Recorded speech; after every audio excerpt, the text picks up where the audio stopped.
18 മുതൽ 22 വയസ്സ് വരെ പുറത്തോട്ട് വരുന്ന പല്ലുകളെയാണ് തേർഡ് മോളാർ അഥവാ വിസ്ഡം ടീത്ത് എന്ന് പറയുന്നത്. ഇത് പ്രശ്നക്കാരാണോ?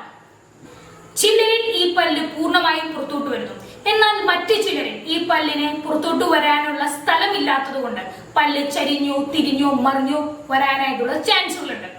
പല്ല് പൂർണ്ണമായും പുറത്തോട്ട് വരാൻ സാധിക്കാത്ത സാഹചര്യങ്ങളിൽ പല്ലിന്റെയും മോണയുടെയും ഇടയിൽ ഫുഡ് കുടുങ്ങുകയും അത് മറ്റു പല്ലുകളിലേക്ക് കേടുണ്ടാക്കുകയും ചെയ്യുന്നു.